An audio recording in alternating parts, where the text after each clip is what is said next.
Everyone, a warm welcome to today's event.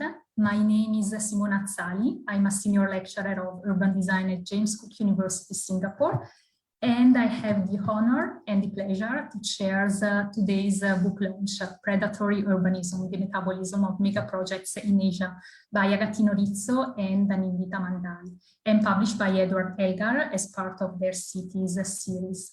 This volume, Predatory Urbanism, explores the link between urbanization and resources, especially in the Global South, and it focuses mainly on urban mega projects, particularly on mega urban developments which are implemented either by the state or state-linked agencies. The book stresses the importance of rethinking the resource urbanization nexus towards a more, let's say, socially and environmentally just urbanism, and especially by exposing the limitations of today's predatory urbanism in the Global South. Today's book launch aims to shed lights on some, I would say, very pressing challenges facing the contemporary cities in the Global South, and also aims to addressing the complex but also complicated interrelationships between city making on one hand and all the resources needed for its design, for its implementation, and for its production on the other hand. The session has the form of an open debate in which speakers will be reflecting on the various issues that are treated in the book, with basically discussions led not only by the two authors of the volume, but also by leading experts on urbanization and city making in the Global South. Okay, so as I was mentioning, in addition to the authors of the book, Agostino Rizzo and Nindita Mandal, the panel discussion will include presentations from Alessandro Melis, Natalie Koch, Vadim Rosman, with each of the presenters to be given about 15 minutes or so for the speech. Before we start, I kindly remind the audience, I think this is already done, but just to be sure, to mute your mic and only open it when you have a question to pose. Actually, you have the opportunity to ask questions throughout the presentation, and you can do so via the chat box. We will have all the presentations first, so the authors and the presenters will talk first. And then we will have some time at the end of the session for a dedicated Q&A. So the presenters, the authors and the presenters will be, of course, very happy to answer any questions or address any comment again at the end of the session. So let's get started. As I was just mentioning, we will see the various panelists covering diverse but equally important issues and challenges on urbanism in the Global South, and particularly on the depletion of local resources. But I just want to open the discussion with mentioning two pressing topics I believe that need to be addressed and that I believe require further research when discussing urbanization in the Global South. And those are the vulnerability of those environments, first of all, and then actually the role of design in this and the need for a design approach that is more people-oriented and more community-centric.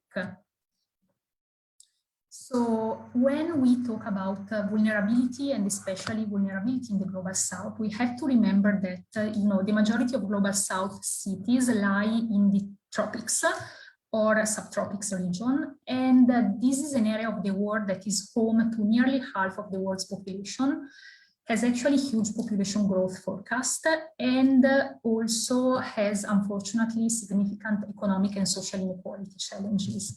So if we think about Southeast Asia, for example, of course, there is a massive urbanization underway, but just to give you some figures, by 2030, so in less than 10 years, an additional 90 million of people are forecast to move to those cities, so the ASEAN cities.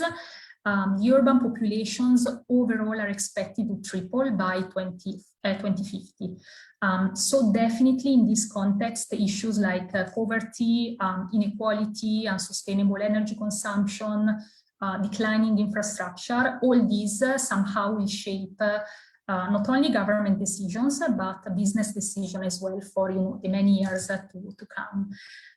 So in a nutshell, we see those environments urbanizing faster and faster, but actually very, very often we are unable to cope with this fast urbanization process, not only to cope with it, but to adapt to those challenges that are brought by these changes actually. And here I have like 3 slides just to show some of the urbanization going on in this region. So what you see here is the city of Doha, capital of Qatar, the state of Qatar. So you can see from this slide the incredible, the amazing spatial evolution that the city has undergone in just in few decades. The same for Dubai, for Singapore, sorry, I will show Dubai in a while. So you see the same exact, area of the city 20 years ago and today. So how the urban environment has changed. And finally, Dubai, same things. So same exact area and same time span. So probably the question, once again, we have to ask ourselves is what processes can be used to reduce, to somehow face this urbanization, but also to reduce inequalities, injustice, and most importantly, also resource depletion in the global built environment. And in this sense, actually some of the lessons that can be derived from the volume Predatory Urbanism are the 3 that, at least according to me, I have highlighted in these slides. So first of all, understanding historical context matters. Secondly, understanding people matters. And lastly, understanding the environment or place matters. So understanding historical context matters because looking at history, actually, I think it's a very useful tool for understanding the origin of a problem, analyzing past experiences, analyzing precedents. Normally, not only provide us a big picture and lead us to a better understanding of a problem. Usually this is what happens, but also it may suggest potential solutions and different solutions. Indeed, if you look at the built landscape around us, this is an expression of our civilization. We can look at monuments somehow as symbols of our values, civic values, moral values, or religious values. And indeed, a successful, sustainable, and I stress the word sustainable, design strategy should consider the existing urban fabric, possibly using a methodology that is centered on the interpretation of the pre-existing context. So in this sense, we should look at the old urban fabric as a source of generative ideas and design principles that are embedded into the historical layering of design concepts. And here, looking at the history is important because another relevant urban challenge that is faced by those fast-growing and globalizing cities in the global south is the issue of identity and culture, and so the role of cultural heritage in the transformation and evolution of the city and its territory. And again, in this sense, historical memory probably should be, one of the factors included in the planning process by considering the territory as a palimpsest of, historical and cultural stratifications, which is capable of communicating the values of successive societies and their settlement methods. So I was also mentioning understanding people matters, and here what I can say is that learning from people and local communities is important, but also empower local communities is key. And in this sense, all members of a community, all members of the community require some level of awareness through, for example, inclusive education, through training, through capacity building. And this because participation processes allow to educate communities, especially about problems that maybe are poorly understood, or maybe about policy issues, and also allows building understanding and incentives for collaboration, for improving local communities' self-reliance, to increase social justice, and also to foster participatory design making. And, you know, broad public involvement creates also the potential to expand understanding of problems, and also to develop a stronger set of policies for dealing with them. And finally, understanding the environment, or also I could say the place matters. And here, I mean, when we talk about sustainability, we normally say that the integration of nature in the built environment is a key concern of sustainability. It's a key concern of resilience, of adaptation. I mean, on one hand, we see that several studies have shown that the proximity, being close to green spaces and being close to parks, to housing, facilitate community interaction, facilitate well-being, satisfaction, and actually that there is a direct connection, a direct link between urbanization on one hand and the rise in mental disorders, for example, behavioral disorders, increasing social isolation, increase the prevalence of lifestyle-related disease like, I don't know, hypertension, diabetes, obesity. This is one thing, but on the other hand, actually what we experience and we see, and especially in cities in the global south, is that despite the overwhelming evidence pointing to, you know, the existence and the severity, for example, of climate change, although, I mean, climate change is there, governments have largely failed to deliver on their obligations to the communities to, you know, respond to climate change, prepare those communities and face it. So this is somehow my personal takeaway from the book and like my personal reflection on the volume. So what I think in a nutshell is that we need a design process that, of course, it's multidisciplinary, that is multi-scale, but I think most importantly, it should also for a notion of plural sustainabilities rather than, you know, having a single definition of sustainability. We also need to reflect on how urban sustainability has mainly been, you know, developed in temperate zones and mainly in the West, and then transferred to the global South. And also, I think we need a process, a design process that recognized some shared aspects in these plural sustainabilities, including, for example, aspects relating to climate change, to environmental challenges, but also histories of colonialism, post-colonialism culture, socioeconomic effects on people and the people living in those areas of the world. So I conclude by, you know, presenting this conceptual framework, which gathers the idea of these multiple situations or multiple sustainabilities into three overlapping perspectives of place, past, and people. And so my personal reflection is that, you know, as with normally, as with a kaleidoscope, in which the reflection of a particular object can reveal various and numerous patterns according to how we adjust, you know, the viewing device. The idea is that this conceptual trio of place, past, and people brings to light, again, not a single idea of sustainabilities, but a plurality of sustainabilities, with each one that is showing us, that is revealing us some nuances and differences, but also showing us and reflecting a shared background that we need to explore. And yes, and allows us to explore, you know, the various dynamics of sustainabilities in the global South. Okay, so I think this ends my short introduction and my personal reflection on the volume. I'm very conscious of time, so I would like to go straight away to the first presenter, and I would like to invite Agostino Rizzo to formally open this session. And Agostino Rizzo is the chaired professor and head of architecture at Luleå University of Technology in Sweden.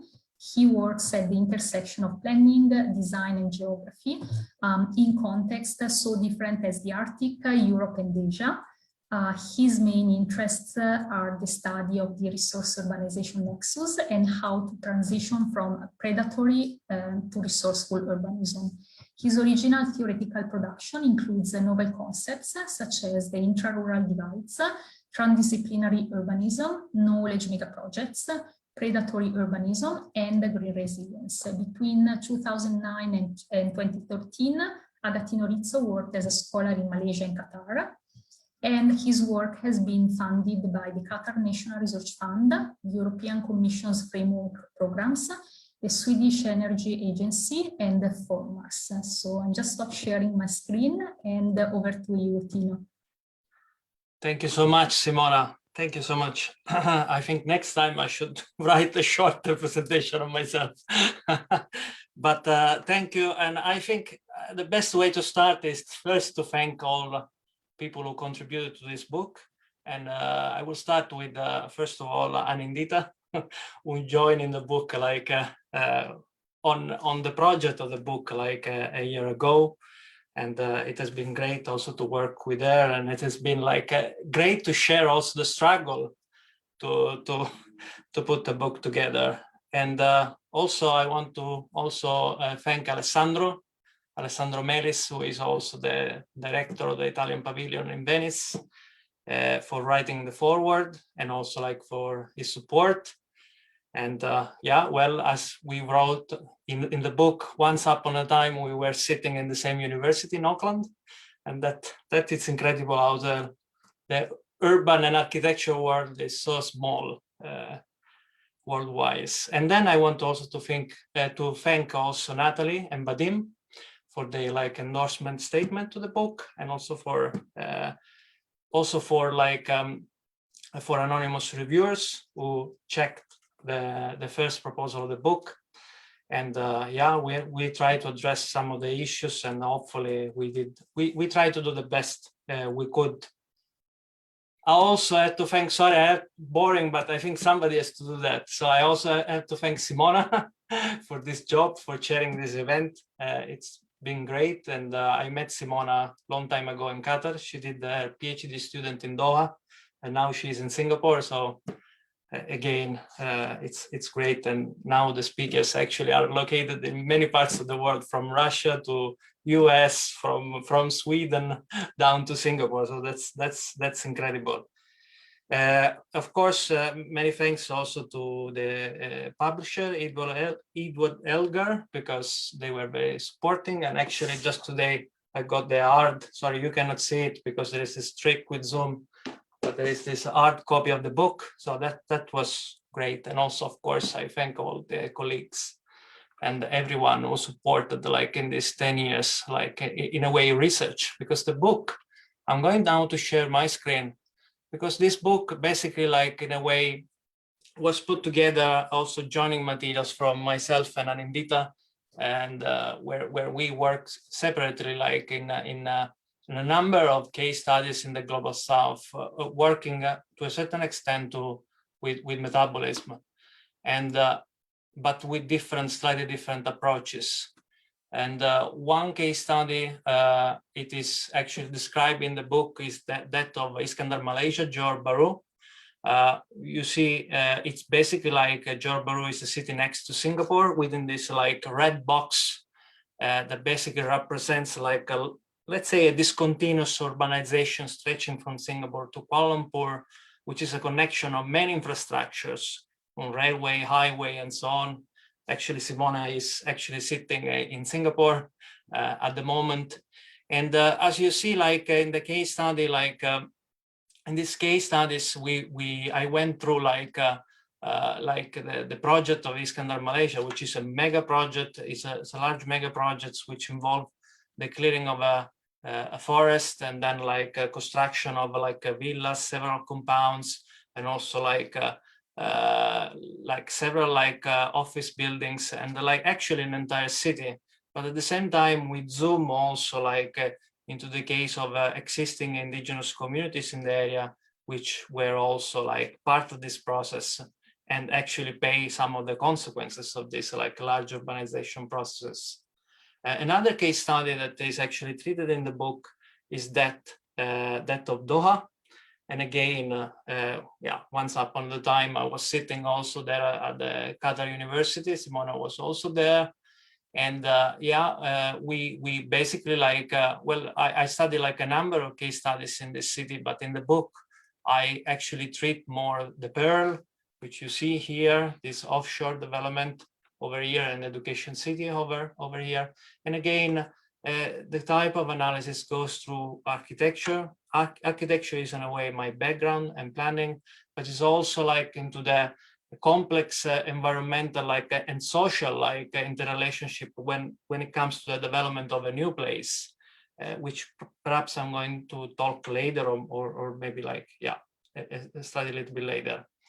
And yeah, well, the lens with which like we try to frame this work, which actually started in 2009, 2010 up to now, it is actually that of predatory urbanism. It has taken a long time for me actually to come up with something, with an overarching actually framework, because I first started with empirical case studies, and it was like a process also for me to learn about urbanization processes in Asia, coming from Europe, of course, a different perspective, also trying to understand how the theories I studied in Europe, whether they made any sense or whether they could be adapted to the processes going on also in Asia. And a little bit like I think also Simona touched on this. I try to focus on three main aspects, and it's actually in a way also like a little bit also related also to Anindita's work also in India.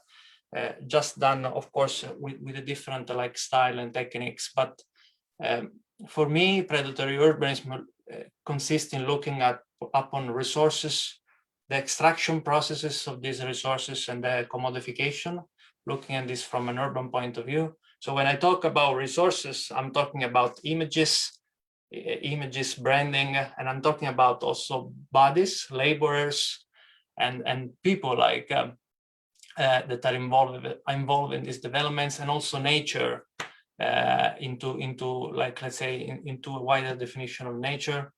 And then when we look about extraction, we are thinking like about actually the cheap extraction of these three resources. So we look into the displacements, both landscape and social displacements in these case studies.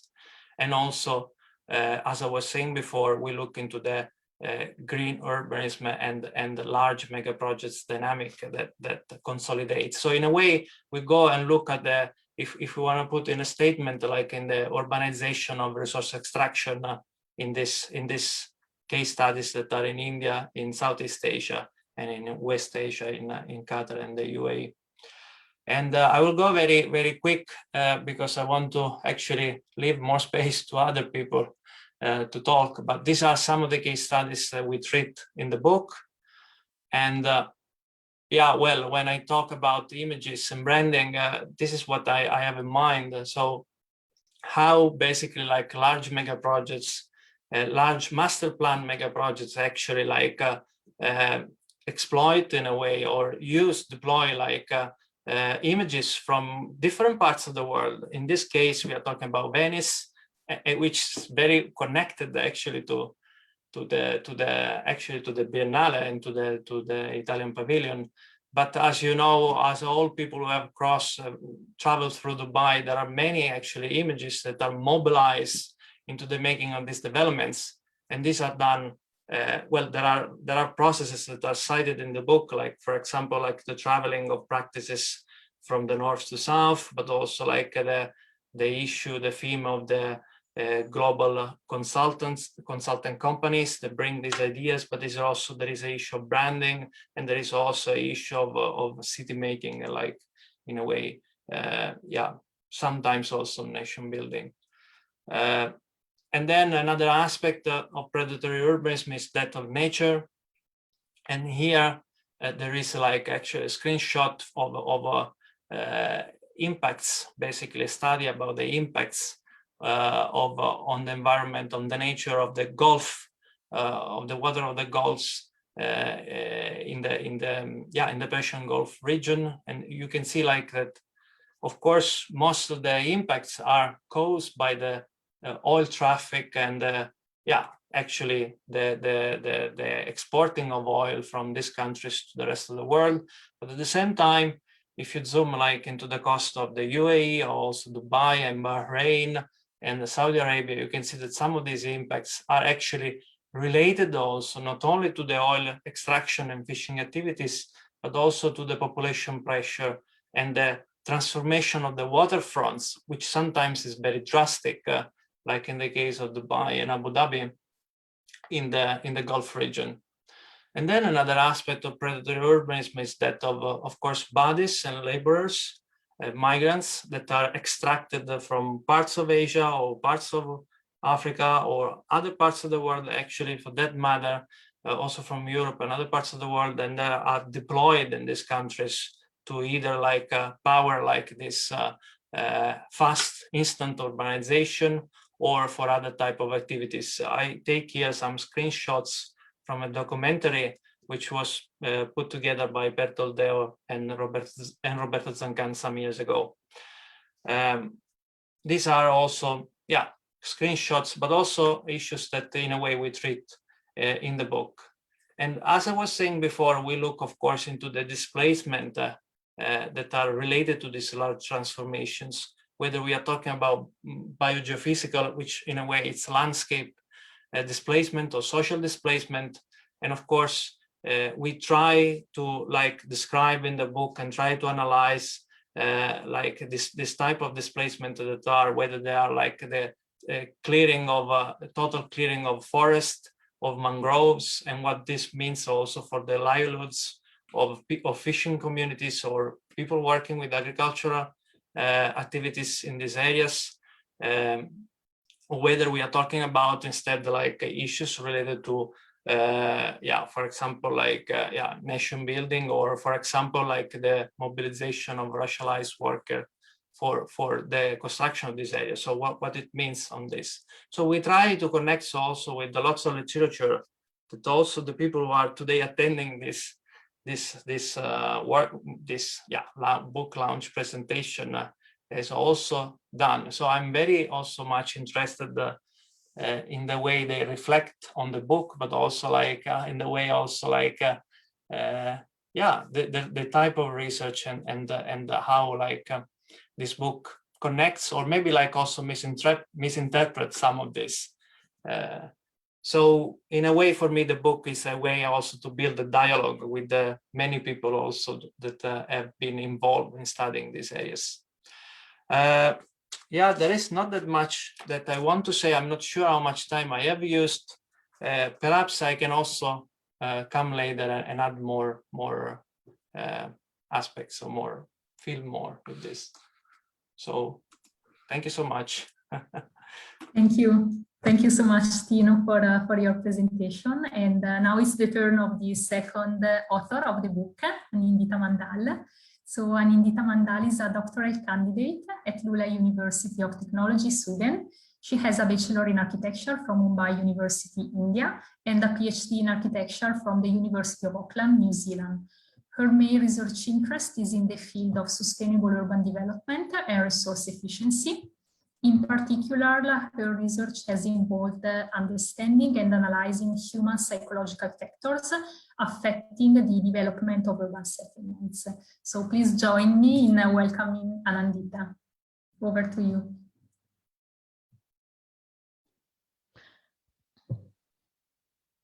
Hello, everybody. Good afternoon. Thank you, Simona, for chairing this session and for introducing the book. I would like to begin by introducing myself. Like Simona mentioned, I'm a second-year PhD student at LTU, but the work that I'm going to present here about Mumbai is part of my first PhD, which is from Auckland, from the University of Auckland. I would like to thank Tinu for making me a part of this book, and my supervisors at University of Auckland for the guidance and support with the work. And finally, to the editorial team at Edward Elgar Publishing, who made this book possible. So thank you, everybody. Well, like I mentioned, I come from India, and I have lived in a number of Indian cities, including Mumbai, for almost 11 years. And Mumbai, being considered the financial capital of India, has a number of problems. And one, I mean, including water shortages, housing shortages, flooding, everything. But the one particular event that I remember the most is walking through 10 kilometers, walking 10 kilometers through waist-deep water in July 2005, when the city basically shut down because of heavy rainfalls and flooding. That makes you really wonder why, in spite of all its problems, is Mumbai planning on more intensification and more development when it should actually be focusing on its infrastructural deficiencies first. So this case study focuses on redevelopment of the old historic core of Mumbai, which consists about 16,000 old dilapidated buildings, and which are planned to be replaced by these new swanky towers. The main method or the main theory that I have used is that of urban metabolism. So metabolism is defined as the sum of the biological, chemical, and physical processes that occur within an organism or an ecosystem to enable it to exist indefinitely. And cities have been compared to living organisms in the sense that cities transform raw materials, fuel, water, and water into built environment, human biomass, and waste. So urban metabolism is the sum total of the technical and socioeconomic processes that occur in the cities, resulting in growth, production of energy, and the elimination of waste. Urban metabolism is influenced by several factors, such as the energy and material that flows in, its potential to harness or harvest energy and water, its shape, its architecture, its morphology, the population densities, and a lot of other things. And there have been different models and the different extensions proposed, but the one that I looked at particularly was proposed by Minks and her colleagues, which provides 3 extensions to the standard model, which is intake of energy that goes through the urban system and waste.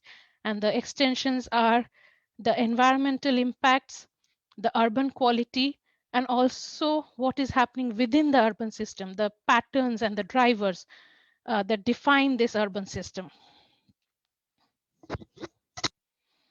So to just provide a quick history of Mumbai, the 7 islands that come to constitute Mumbai were inhabited initially by fishing, farming, and toddy tapping communities, and they were ruled by a number of kingdoms for several centuries until the Portuguese settlers came in the 1530s. And then they passed it on to the British in 1961 when their prince got married to the British princess got married to the British prince, and then it was given to the East India Company 7 years later, who set up the trading post. So this is the 7 islands which over a period of time have undergone a lot of infrastructural development and reclamation to become what it is today. So over the years, over the years, East India Company changed its policy from trade to conquest, and they started doing a lot of infrastructural projects, large-scale reclamations, construction of roadways, railways, housing, commercial districts. And The principal reason for Mumbai's transformation is considered to be the development of the cotton textile industry.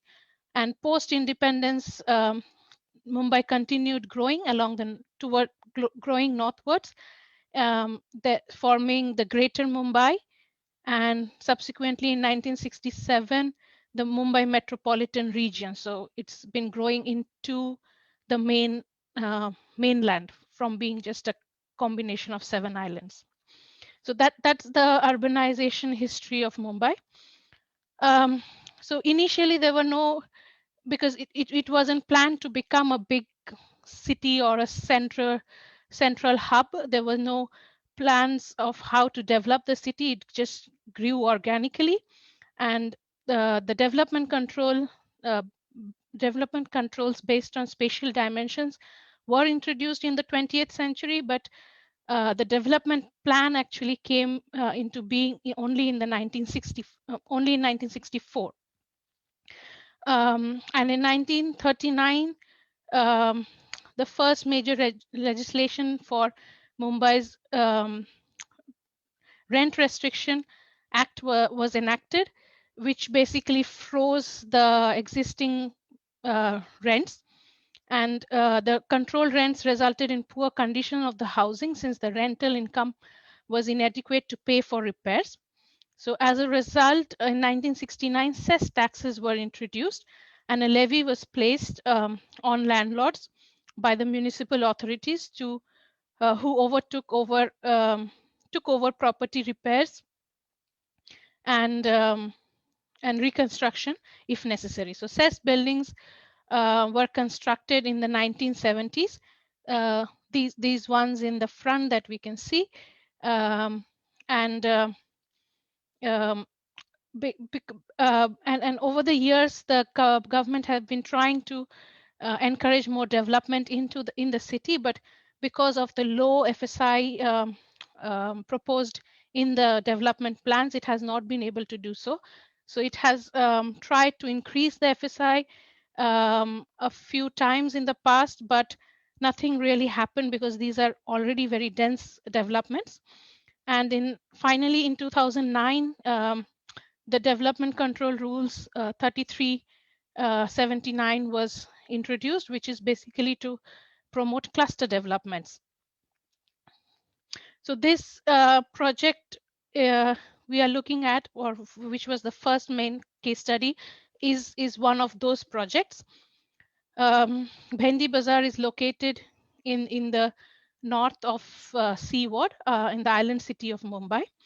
And the existing site consists of mostly low-rise buildings ranging from 1 to 7 floors, with an average height of about 3 to 4 floors, excluding 2 existing towers on the site. And there's 266 buildings in the existing development are to be replaced by these 23 independent structures, which includes these 15 towers, over 5 podiums. So that is going to drastically change the urban form in this part of the city, as you can see from what it is what it would still be in the surrounding areas. And the proposed development is funded by the construction and sale of additional floor space, mainly for residential use. So that is going to increase the number of units. It's like it is about 1,400 extra residential units which will be constructed to fund this project. So the FSI increases to almost 10 from being about 4 or 5, which was currently. So the site coverage, and here you can see the development in a cross section, and how the heights and the distance between the buildings are going to change, the complete change in build form. The existing tall towers are gonna basically become troughs. So the site coverage would reduce by 15%, and the active frontage would reduce by 69%. So the density of the development would increase by about 25% to about 1,000 units per hectare. So that is like a big increase in a already really dense development. Again, I will not go into the details because you can always refer to them in the book. But what I would like to focus on is that the increase in the metabolic flows, the water consumption, which is expected to increase 198%, and the electricity consumption also the residential electricity consumption is supposed to increase by 121%. You can see how the differences are in the different types of uses, and also the reason why the residential electricity use actually increases. And then the commercial electricity use is also supposed to increase by about 110%, also mainly because of the increased use of air conditioners due to the change in the built form and also the social aspirations of the people. And of course, with increased intake comes increased output, which is like increase in the solid waste generation, but more importantly, it also in the carbon emissions. Now, the carbon emissions are mainly from two main sources, which is electricity from within the buildings usage and from the vehicles. But as we can see, the major increase is from electricity. But the thing is, since the source of these electricities are the source of the electricity is usually outside the city limits, their effects are usually not really considered. So so this is one of the predatory effects of these dense large developments, which really take the resources away from other places, and like by the construction of dams or the construction of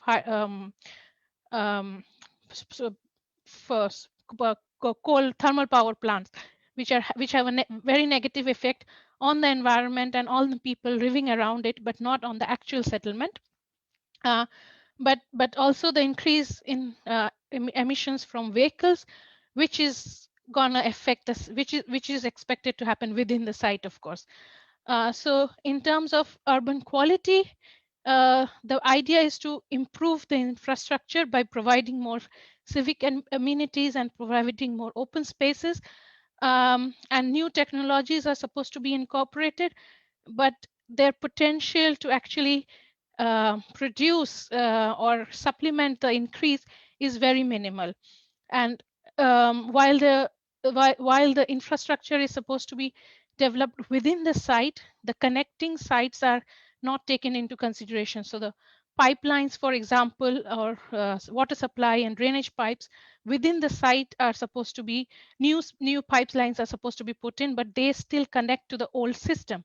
So unless there is a systematic development of the infrastructure, it is not going to be useful. And then comes the accessibility, and there is supposed to be an increase in the in the use of personal vehicles with more provision of parking spaces, but not much thought has been given to the public and semi-public modes. The housing quality is supposed to increase because improve because the new houses are supposed to be one bigger, newer, and have more amenities. But it has a negative effect on the like we discussed on the metabolic flows and employment. And in terms of employment and community, like I mentioned before, the active frontage is actually going to reduce, and a lot of the commercial activities in this area is basically based on being visible to the users. So that would be affected drastically, and we expect the kind of commercial activity that takes place now would change quite drastically. And of course, like I mentioned before, there would be an increase in the pollution levels. So After having a look at this particular site, we extrapolated the data to all of these previously discussed CEST properties, which is basically all these gray areas within the island city. And that's about 16,000 buildings, like I mentioned before, low-rise buildings, and which are expected to be replaced by tall towers. And the redevelopment of the site would result in an increase in population of about 25% greater than the existing. And in terms of metabolic flows, without going into the numbers, if we just look at the broad picture, the water requirement would increase to an equivalent of constructing a new dam. The electricity consumption would increase to that of building a new thermal power plant. And like I discussed before, all of these have an effect both within the development, but also have far-reaching consequences outside the limits of the development. And with there is provision for more parking spaces, about 50,000 new car parking spaces. And while the idea was to actually increase open space provisions, and it would create new open spaces, but because of the increase in the population density, the per person availability of open space would actually reduce to 1.07 square meter as opposed to 1.27 existing currently. So we see that there is a lot more negative implication as compared to positive. So the main implications would be that intensification cannot reduce the metabolic flows, even with the incorporation of incorporation of renewable technologies in cities of developing countries, which are characterized by very low ecological footprint currently and very high population densities. It reduces the potential of the city to meet its resource requirements through the incorporation of renewable technologies and increases the demand on the hinterland. And increased infrastructural provision can improve the quality of life, but providing the required infrastructure itself has negative impacts on the environment and the urban quality of life. And the need therefore we need to stop considering intensification or increasing FSI, as in the case of Indian cities, as a means to solve urban problems. Finally, I would like to conclude by just commenting on the whole idea of the book, which is basically that the number of mega cities is estimated to rise in the future. And in terms of scale and rate of growth, the cases that we discuss will eventually also comfort their limits to the resources needed for urban metabolism to operate effectively. So in this book, we discuss how vertical and dense mega projects offer very little resilience. From all the case studies, we see that because the motivation behind scale and verticality is particularly due to the image and the desire to become world class. And especially in the case of Mumbai, the tower blocks are perceived as modern and high standard of living. So, and then the cities are really trying to showcase themselves as world class, smart and livable and green and eco and all these different labels that is actually promoting compaction.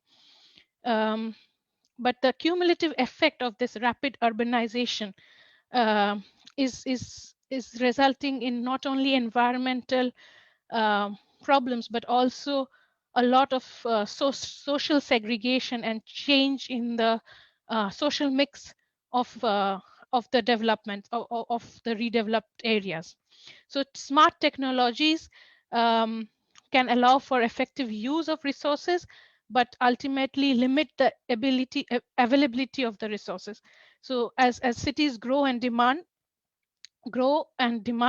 more ever greater quantities of resources from the hinterland. So increased demand of resources is like a direct result of increasing population, but it is also a result of the policies regarding the urban form.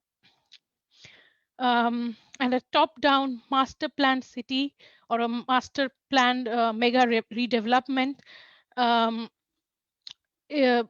indulge in this kind of vision of which actually takes away the economic diversification away from the fossil fuels, but in reality they actually predate resources to try and stay afloat in an increasingly competitive they actually predate on the resources from the hinterland. And mega projects and mega redevelopments are basically grand experiments to directly or indirectly mold the nation's feelings, and so as to attract more visitors, more of attract more commercial investments, affluent workers, and we discuss how while that is true, they actually reduce the they can neither reduce the metabolic flows or even with the incorporation of renewable technologies, they cannot, they cannot they cannot reduce the metabolic flows, and instead they reduce the potential of the city to meet its resource requirements through the incorporation of renewable technologies. So and that's all from me. Thank you. Thank you. Thank you so much, Anindita. Thank you for actually sharing your view on predatory urbanism by presenting the case study of the urban renewal of Mumbai. So now I would like to invite our third speaker, Alessandro Melis, to give to share with us his thoughts. So Alessandro Melis is the curator of the Italian National Pavilion at the Venice Biennale, and he's also professor of architecture and innovation in the School of Architecture at the University of Portsmouth, where he teaches in the fields of climate-sensitive design, sustainable strategies for urban mutations, environmental policies, radical theories and criticism, resilience, and sustainable conservation.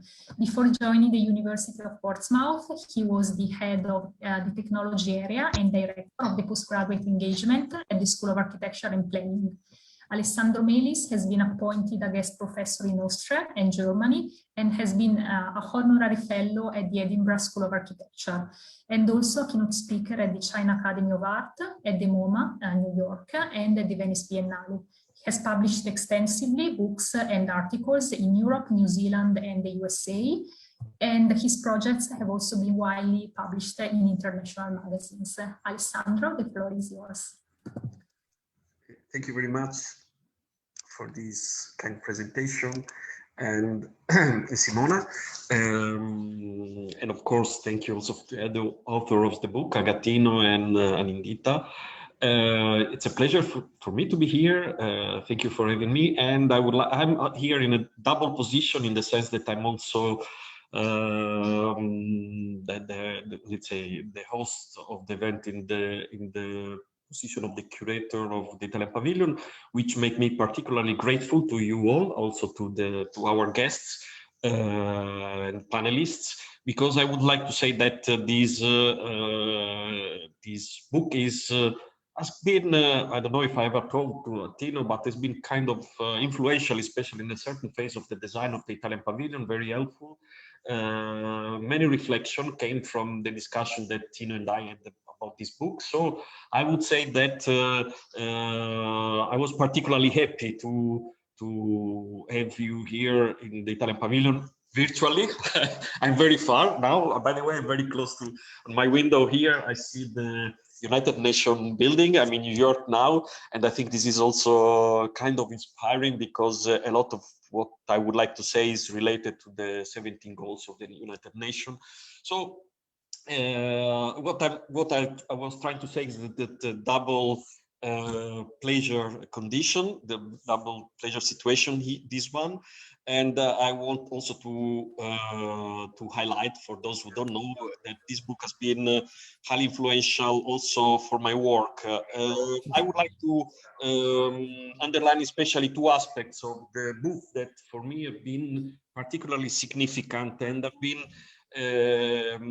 common ground for the discussion between me and the curatorial group regarding the concept of the Italian Pavilion. These two aspects were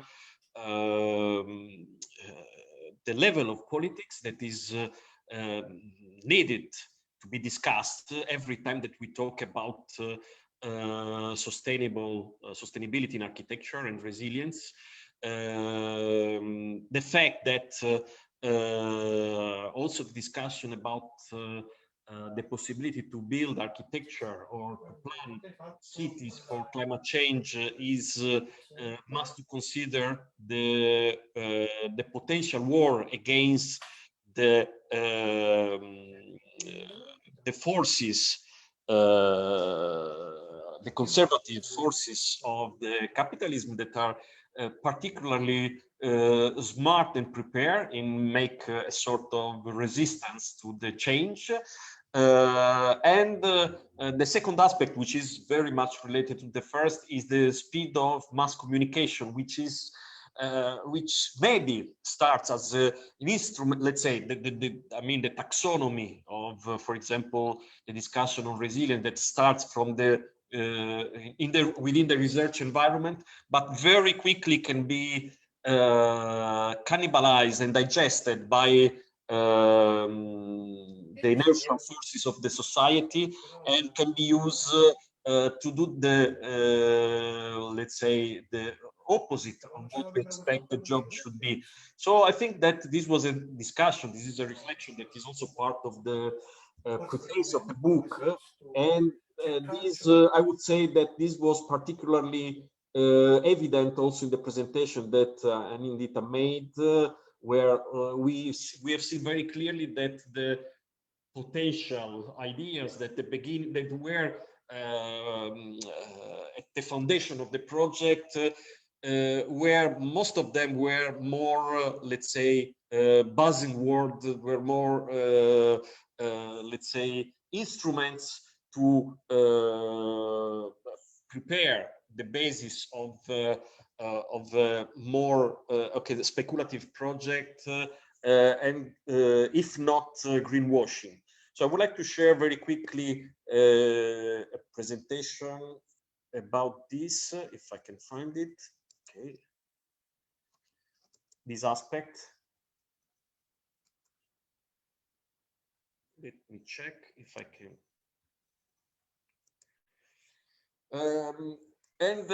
As you can see from the logo of the Italian Pavilion, probably is already immediate present the need of understanding the responsibility and the role of activism that we need to take in consideration every time that we face issues related to the city. As we said at the beginning, we know that everything was already there, but has been somehow accelerated by the crisis, or let's say differently, the crisis, the climate crisis, has emphasized the criticality of our society. Marginalization has become higher, and let's say all the differences have become more and more evident today. When we talk about taxonomy, it's always important to consider that something is happening that obliges us to rethink our surrounding reality in a more holistic way. This is the first time that humanity has to face a dimension of crisis like this, like the one that we are facing now, but also there is a problem in understanding this crisis. This is why it's easier for, let's say, the predatory forces of the economy to control the change, because this is the first time that which in the history of humanity the crisis is coming from the sky. The blue sky has always been seen as something particularly positive, while everything was coming, the dystopian signs of our society were coming from darkness. And so on. So this creates us a difficulty in the management, in the way we handle the terminology and the let's say the main elements of the discussion under a certain level of rationality. As you can see here, in a very simple way, the idea of the Italian pavilion is to try to understand how it is possible to sign a new agreement with the environment, starting from let's say the historic compact city, not from new town foundation. This is not only related to what we have seen before. So the mega project have a cost that goes beyond the fact that they are apparently sustainable. This also comes from transdisciplinary research, which is again another aspect which is highly relevant in the publication in Predatory Urbanism as a research publication. This is not even something new. We can all remember a discussion about this. Sorry, I forgot to do this. A general discussion about the fact that we are living in a reality now, for the reason I was mentioning before, that is not static anymore. It's dynamic, it's fluctuant, and it's not progressive. This is also very important. These considerations don't come from the field of architecture, or let's say we are assuming them, but they derive from consideration coming from the new taxonomy evolutionary biology. New generation of biologists taught us that the world is not like we interpret this in architecture. 2000 years of history of civilization architecture are not necessarily the best situation that allow us to deal with this crisis. Here you see an example of one of the projects presented in the Italian Pavilion, which is a Warca Tower by Arturo Vittori. And the reason why we presented this project is just a representation of this butterfly effect. We have to consider today that if we put a brick in our soil in Italy, for instance, there is an immediate effect in terms of CO2 emissions that can be even measured perfectly in terms of percentage of desertification of these 10 meters a day of desertification in the global south areas. So this is an evident, a clear sign of the fact that now we have to consider the dynamicity, the fluid dynamic of the environment, not only for ethical or moral reasons, but because this is a precise responsibility we have. What I'm trying to say is that it's evident the mega project that we have seen before, even if they have, for instance, 100% of energy generated by photovoltaic panels, this is not. This is going to be very far to be sufficient to generate a positive effect on the planet, because what is not calculated beside the life cycle assessment is the fact that the hinc et nunc idea of architecture is something that doesn't exist anymore. A mega project can have an immediate impact, negative impact, even if it's truly interpreted in a technological way as sustainable. And this impact, as I was saying before, is an impact that goes beyond the resources, or let's say that resources have an immediate impact in the social pressure. So what we are changing is the definition of the physical condition of the troposphere with consequences that are uncontrollable at the moment, and they are controllable in terms of resources, as we see here.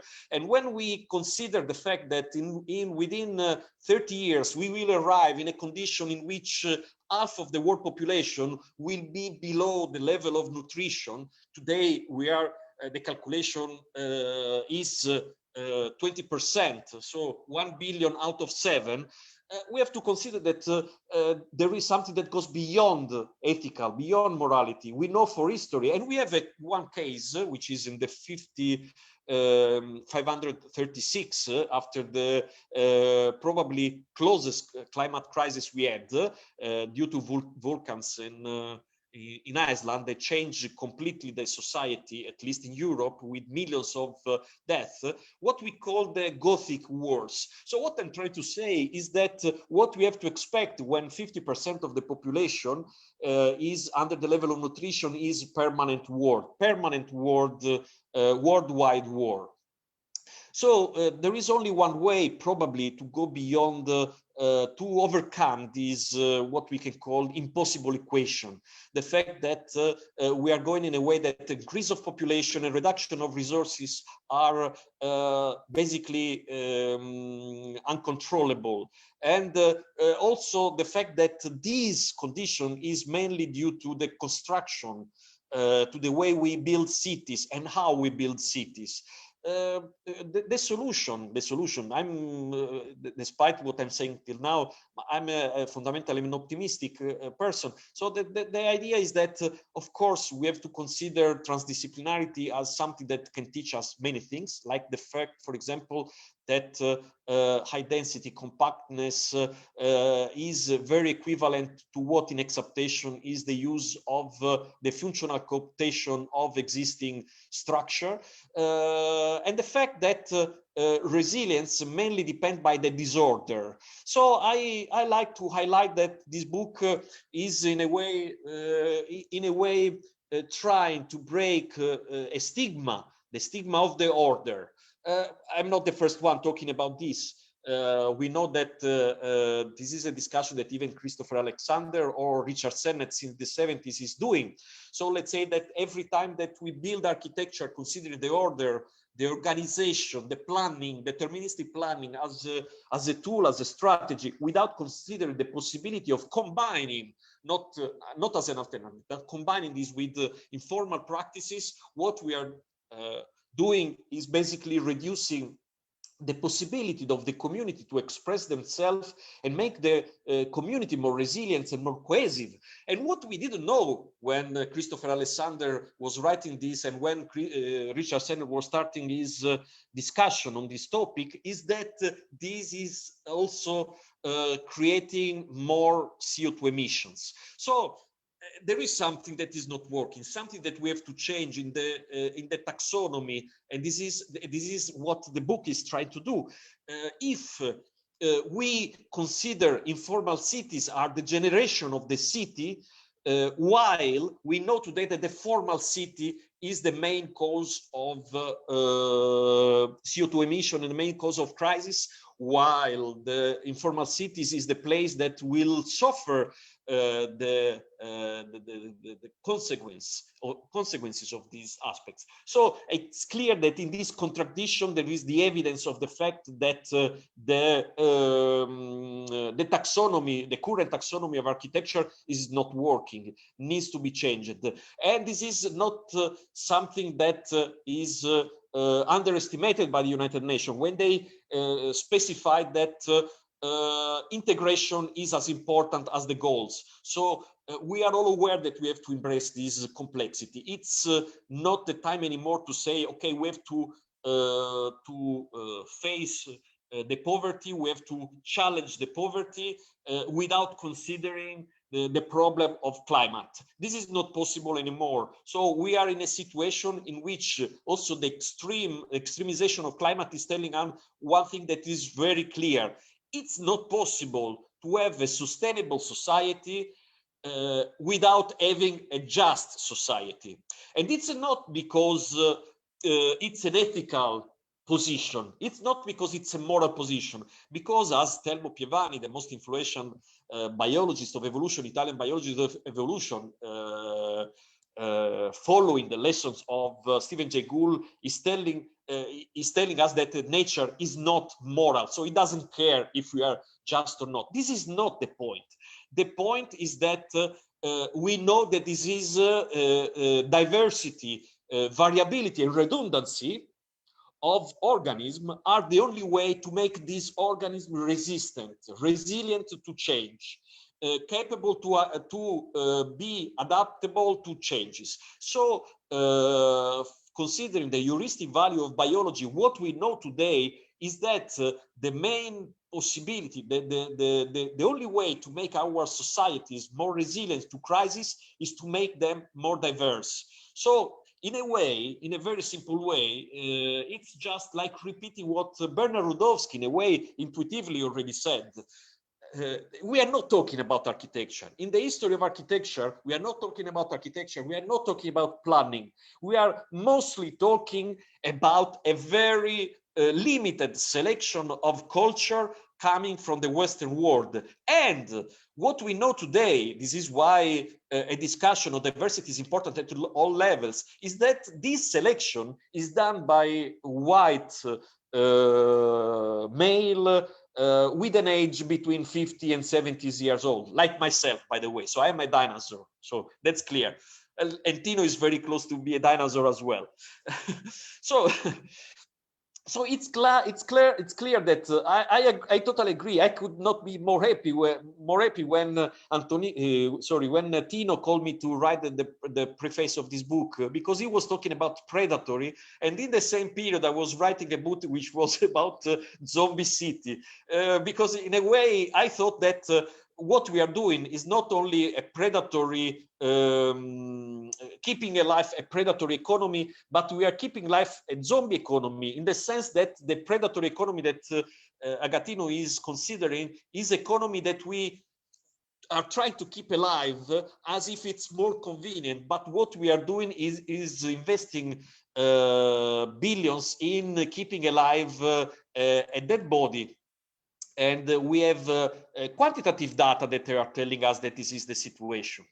I would like to simply to conclude with the images of Bernard Rudowski that are showing us that there is also a stigma in the idea of informality that need to be discussed, because every time we are talking about informality as if this is somehow a representation of what, in this case,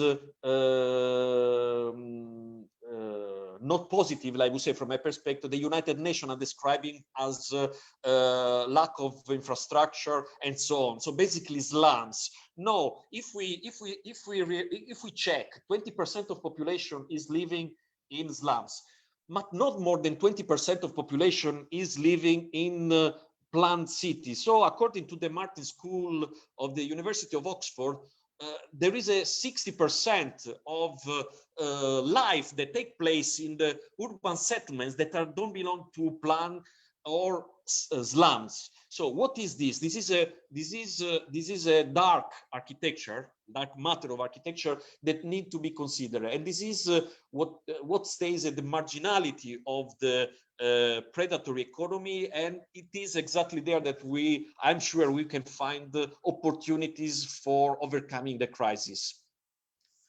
Thank you. Thank you. Thank you. Thank you so much, Alessandro.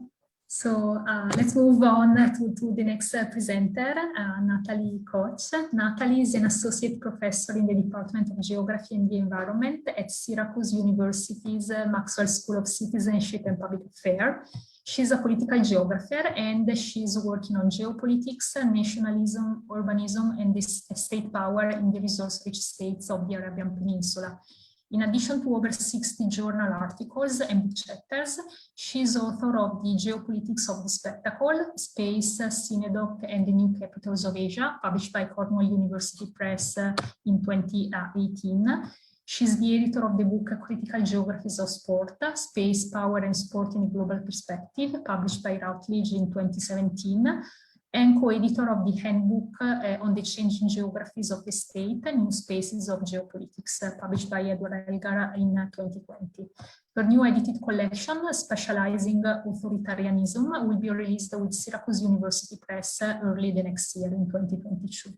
Please join me in welcoming Natalie. Thank you. Thank you, Simona, for that introduction, and to Tino and Adita for inviting me to participate today. So I will just read some comments, and also I'll speak a little bit freely, but hopefully I will keep the comments short, because I know we are also short on time. So with that, yeah, I'll just sort of speak under the rubric of what I'm thinking in terms of scale, authoritarianism, and urban sustainability, which are important themes in my own research, but also important themes in the book. So the concept of sustainability is as everybody and that's listening is well aware, is incredibly nebulous. It can mean many different things for different people. But however vague the term might be, it has a very global reach today. It pervades formal and informal politics. It unfolds in parliaments, corporate boardrooms, local farmers markets, and of course, architecture studios and classrooms. Yet sustainability has also been slower to permeate some contexts than others, and many parts of the global South, including the 3 case studies in predatory urbanism, Qatar, Malaysia, and India, are often seen to be holdouts or sort of latecomers to adopting policies to promote sustainability in their cities and just more generally. But as the book shows, that situation has changed pretty dramatically in recent years, and state planners all across the world are investing pretty heavily in these various sustainability programs and all range of efforts. In the more cynical term, which I actually share, the cynicism that it comes out in the book as well, about greenwashing, that a lot of these efforts are greenwashing particular development agendas. But this is happening within a global context where, quote unquote, being green is seen as a sort of a marker of progressive thinking and sort of a way to show that you're being modern. So these nationalistically minded planners in the private and public sector, I would note, are frequently harnessing that image and ideals of sustainability to index their aspirations to global leadership and to advance their development agendas as being ultra modern. So in considering these issues through the lens of predatory urbanism, Tino and Adita draw our attention to the broader social and spatial reach of mega projects that aim to sell this vision of being green and modern. So I want to just touch on a handful of issues that the book raises, but I should first acknowledge that I'm a scholar primarily of the Arabian Peninsula, so I come to this conversation with a particular regional bias, and particularly enjoyed the parts of the book focusing on the Gulf countries. But that said, I'm also a scholar of spectacle. As you heard, my book on the geopolitics of spectacle is about spectacular capital city projects in Central Asia, the Gulf, and Southeast Asia. So I'm intimately familiar with a lot of the dynamics that they describe, but also the power of a trans-regional, inter-Asian analytical approach. And I'll come back to that point. Lastly, I should also say, as a geographer, I'm also a scholar of authoritarianism, and the other forthcoming book that you heard about spatializing authoritarianism is also a lens that I was sort of reading predatory urbanism through. So with those caveats, I'll just highlight 3 of the themes that I think are worth further discussion. Probably not here today, given the length that we have, but also just in the interdisciplinary community of urban scholarship and praxis. The first theme that I think really comes out in the book is this, that the act of defining a city is also about locating its hinterlands and scaling its hinterlands. So what the book sort of draws our attention to is to shift away from this idea that there's like the city and then there's somehow there's an externality, but rather this focus on the predatory nature of urbanism is to look at how those things that we often are taught to categorize as externalities, how those things are brought in and consumed and bringing that inside. So this is something that I've been really interested in as well in my book on spectacle, thinking about spectacle and its others, and that those others have lots of different forms. And so with this idea of predatory urbanism, what we see is that sheer diversity of how those sort of hinterlands can be defined. And I think what the book does so well is it calls our attention to the fact that we can take that concept of a hinterland and we can be much more creative in how we think about that.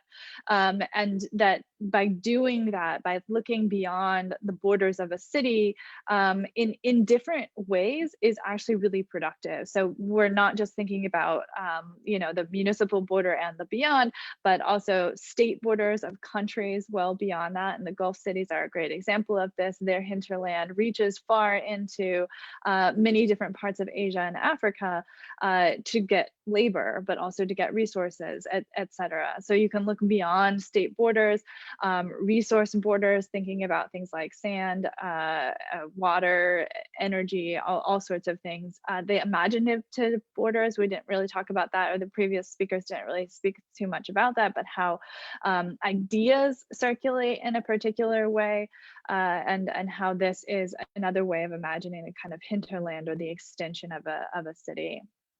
So the second theme that I found particularly rich and worth further discussion and consideration is just the power of this transregional research, which I mentioned I myself have done as well. And I think what the book shows and what I've always enjoyed about this international transregional work is that you can use it to kind of unpack some of the assumptions that you have about basic concepts. So some of those basic concepts like authoritarianism or sustainability.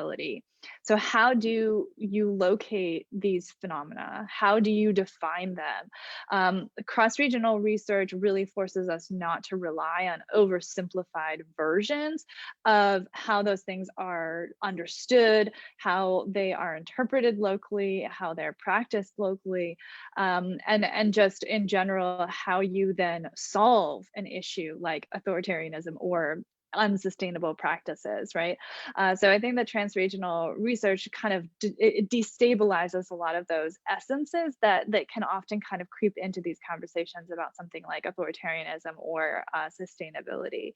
So I think then we'll kind of just move quickly to the topic of authoritarianism and the environment, which is the third sort of major theme that I really focused on in my own reading of the book, because I really do think that there needs to be a lot more attention to how authoritarian practices creep into the broader communities related to sustainability, to environmentalism, et cetera, et cetera. There's so many intersections that need more attention, rather than just waving this environmentally friendly flag and assuming that all is good and we can all hold hands. That doesn't work that way, as wonderful as that would be. So certainly the book covers the issue of smart cities and surveillance issues. This is a major issue that brings into question a number of issues related to authoritarianism and how you have accountability, data protection, privacy, all of those sorts of questions that need to be brought to those conversations. So the legitimacy of these kinds of practices, though, is tied to the agenda, the effort, the push to become sustainable.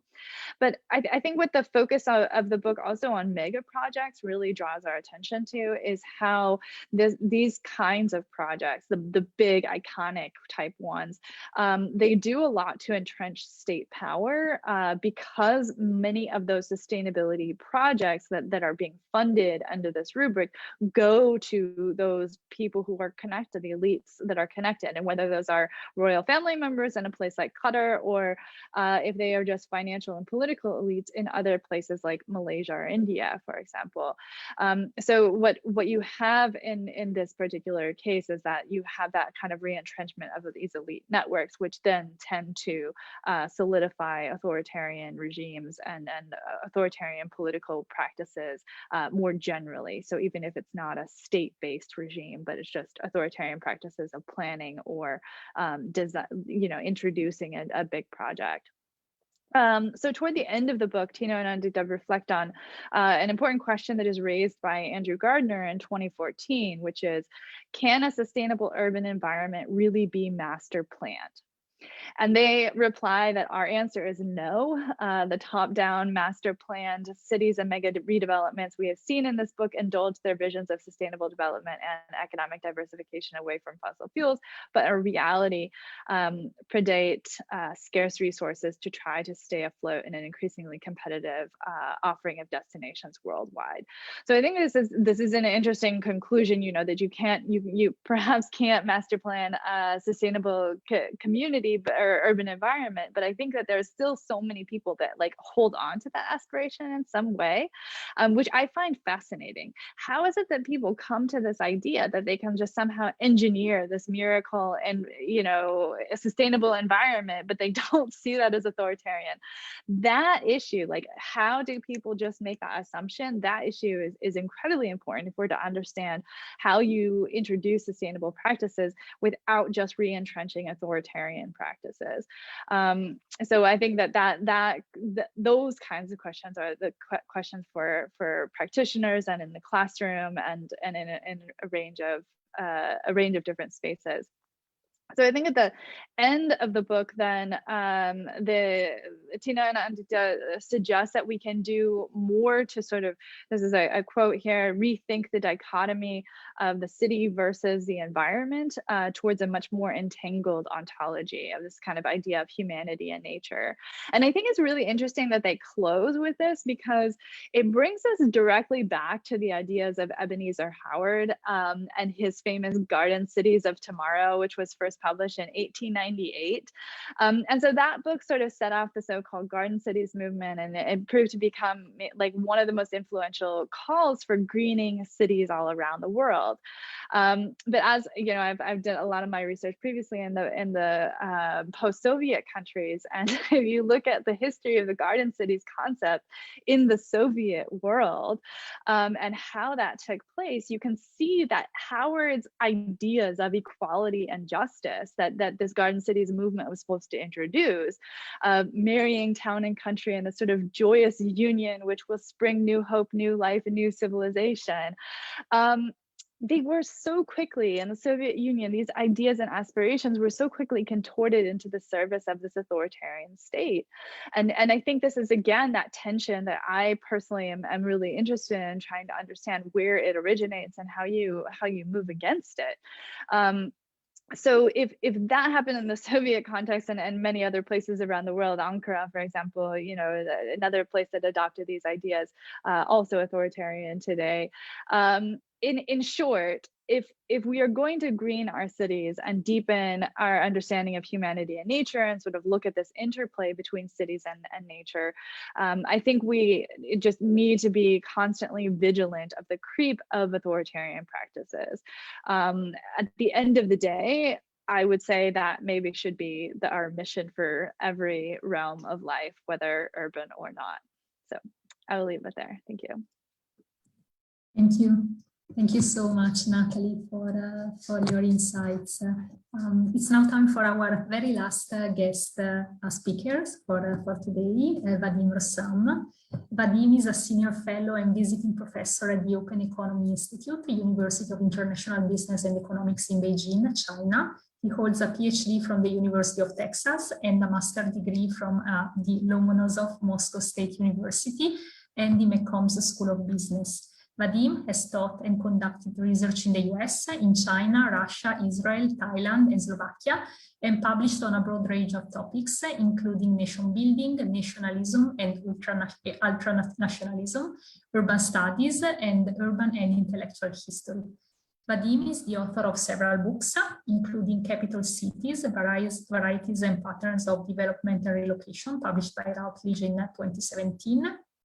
while in 2019, he was a keynote speaker at the ISOCARP World Planning Congress in Jakarta, Indonesia, and consulted the municipal government of Beijing on city capital development and the construction of a new city, dubbed China's City of the Future, that is being built 130 kilometers southwest from Beijing. Over to you, Vadim. Thank you.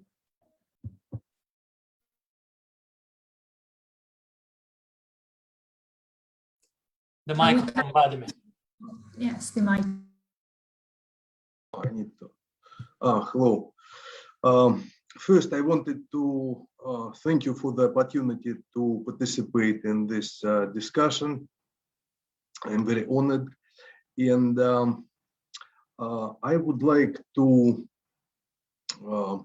first highlight also some of the topics that, I found very interesting in the book.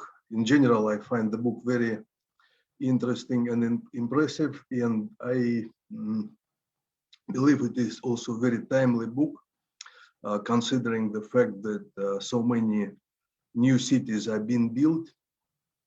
Many of the points that I wanted to kind of pinpoint and highlight have been discussed already, so I will try to make it short. So first of all, I really like this, the critique, the message of the book and the critique of neoliberal urban planning and patterns of neoliberal patterns of urban development. I like the theoretical framework of the book, especially this urban metabolism and urban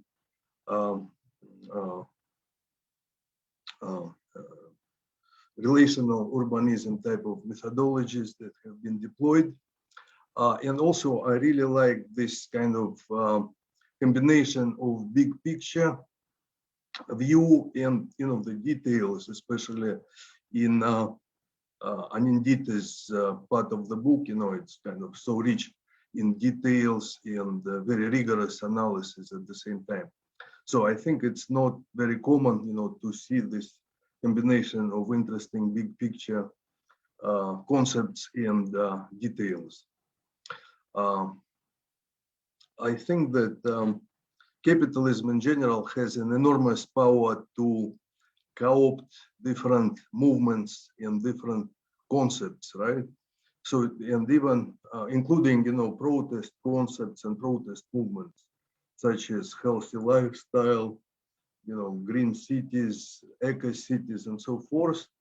And I believe that the book is doing a very good job, pretty much deconstructing some of the common distinctions, some common binaries, such as, say, government and corporations. So pretty much in this particular case, governments are carrying out neoliberal projects much more efficiently than corporations could possibly do it. So I liked also this, the construction of the distinction between national and global projects, because many projects, many mega projects that were positioned as nationalistics and kind of focused on nation building, in reality turned out to be projects of global capitalism. And many mega projects that are described in the book, and not only those mega projects, of course, they represent some kind of special economic zone or some paradise of neoliberal thinking. Go back to this famous or maybe infamous novel by Ayn Rand, Atlas Shrugged, published in, I believe, 1957. So she describes the well-being of societies as being dependent on, businessmen and entrepreneurs, and the Atlantis is kind of vision. For me, it's almost identical with offshore kind of zone that we see being created, in many Middle Eastern countries, and those new cities that divert the resources from more vital projects that are much less inclusive than they potentially could be. And it's not surprising then oftentimes, the declared goals of these projects turn into something, exactly the opposite. So like the unity of the nation is translated into new type of segregation. The efficient use of resources leads to waste and, to the creation of a lot of waste. Energy efficiency is also is becoming a joke when the models that were developed for developed countries being implemented in developing countries are becoming a source of waste. So smart cities are becoming dumb cities because a lot of resources are diverted from education purposes, and this technological solutionism kind of replaces democratic decision making, community involvement, and probably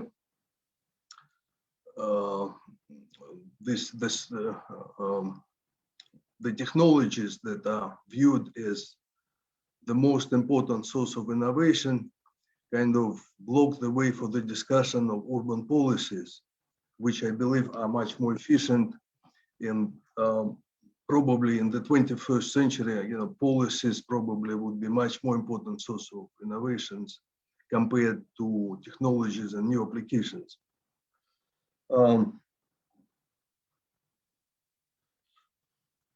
So another kind of inversion is that is discussed in the book, and I consider, I believe it is very valuable. It is an inversion of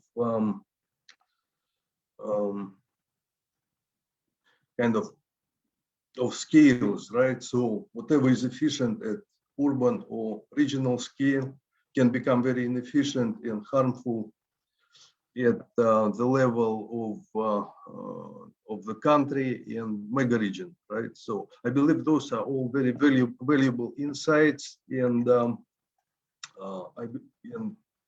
I found many very helpful discussions in the misgivings about this the concepts of instant urbanism.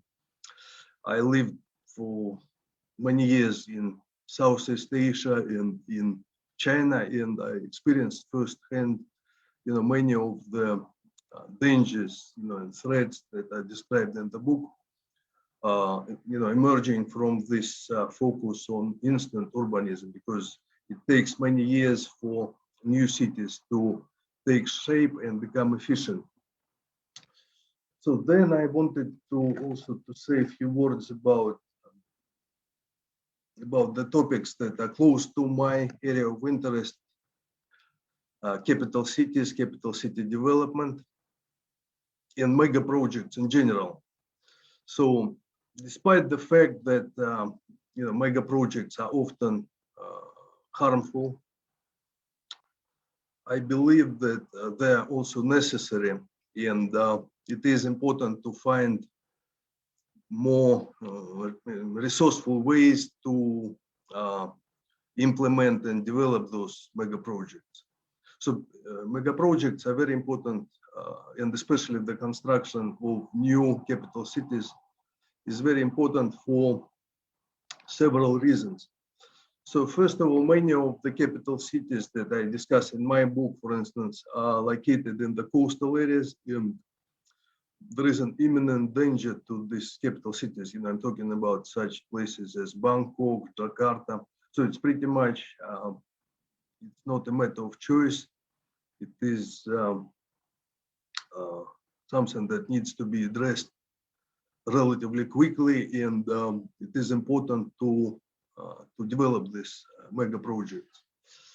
Second of all, we have a lot of many new nation states, post-Soviet nation states, and those states are involved in nation building projects. They're developing their own iconography.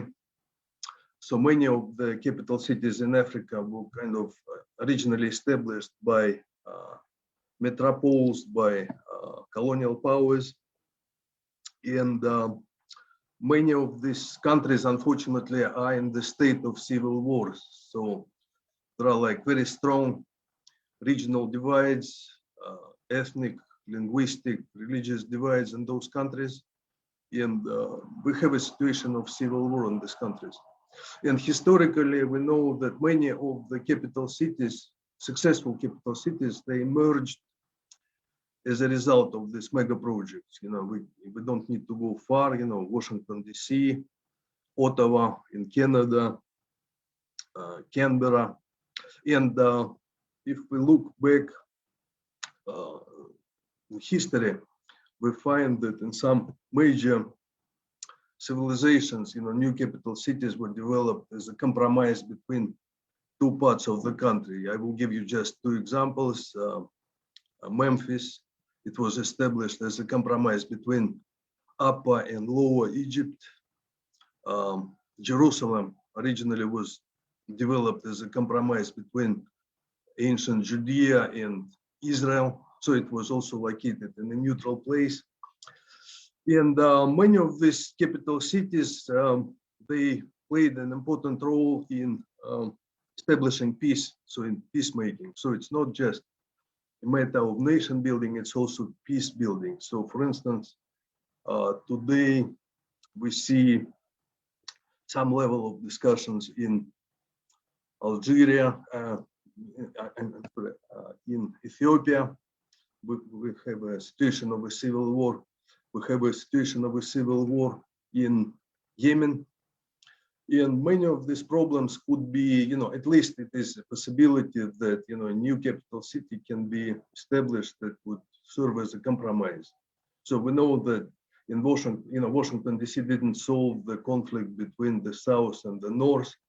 So say, you know, about 60, 70 years after Washington, D.C. was established, we had a civil war in the United States, but at least, you know, there are some opportunities, and I don't have enough time to go into details. When this new capital city developments can serve an important purpose. The same applies to Indonesia, that is divided between many different islands. And Jakarta is currently located in one corner of the country, so it leads to also an efficient distribution of economic resources. So that's why, again, you know, this, what I just said, it's not meant as a critique of the discussion of mega projects in the book. It's just kind of a supplement to this discussion. And although I absolutely agree that many mega projects were kind of hijacked by neoliberal elites, you know, royalty, and so forth, that they lead to, you know, serious social problems and so forth. And another point that I wanted to kind of to bring for discussion, maybe an observation. So many of the books and articles that discuss new capital cities and, you know, new mega projects, they really focus on the success of the city itself. So for instance, most of the books that I've read about Brazil and the new capital Brasilia, they focus on the multiple failures of Brasilia as a city. So, you know, they discuss segregation, they discuss this car-centric development and so forth. But many of these projects actually, from my standpoint, should be discussed more in terms of a nation and the nation building potential. So for instance, the construction of Brazil, it developed many different parts of the country. It led to the development of completely new transportation network. It integrated the country in the ways that I cannot imagine without this new capital city, because the coastal line of Brazil is not friendly to navigation. So many of these regions of Brazil were completely segregated in the past. So my point is that we need to look at those projects from multiple perspectives, and I agree that, say, in the Gulf states, most of the projects are, were misguided and so forth. But even those projects that were led by authoritarian rulers, such as Myanmar, they also established a new city, and it has many disadvantages. It is a failure on many levels, but it is really important, from geographic perspective and from economic perspective in the integration of the country. And I believe that more democratic leadership of the country can take more advantage of those type of projects. And again, because we don't have much time to go into the details, I wanted to finish with more optimistic note about the resources. So today we spoke a lot about the shortage and the scarcity, which is the main subject of economics. But in general, I believe that I agree with John Maynard Keynes, who once said that we live in the age of abundance with the mentality of scarcity. So actually, in many cases, we have more than enough resources for large-scale infrastructural developments and for mega projects. And the problem is that we have wrong policies, especially urban policies, that block many opportunities. The type of neoliberal patterns of urban development that are discussed in the book, they're very expensive. In fact, the construction of gated community is probably 5 times more expensive than the construction of a normal community that is not gated. So once we have in place this kind of security, we don't need to spend so much money and resources on those projects. With technology, we don't need to use as much office space. Recently I read some interesting metrics about the space usage in urban settings. So it used to be that average office was 525 square feet, right? But today, we don't need, any of these folders, so we need, we can save a lot on, office space, so we don't need as much. In many other areas, again, I don't want to go into the details, but in general, so I just wanted to repeat it. We live in the age of abundance with the mentality of scarcity, and with more thoughtful urban policies, we can achieve a lot, even in the domain of mega projects.